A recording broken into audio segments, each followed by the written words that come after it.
I'm going to show you how you can check your RIA money transfer history.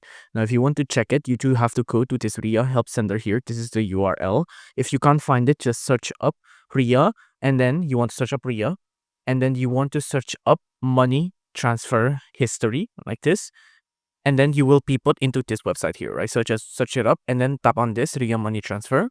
Now on here, you will be put into this website. Just tap on this, how to request your transfer history. And then you'll be put into this website. Now on here, you will have to tap on here, click here to complete the form. This is where you can request your transfer history. Now on here, you can see, you will have to put in this form. You need to put in your full name, date of birth, email, your phone number, your country, your address, your ID document number, your ID document itself, and then is your document double-sided? So if it's yes, you will have to enter in the double side of your document.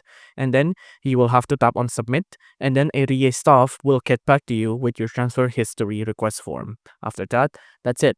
You will get your transfer history provided that all of your document that you apply here is valid.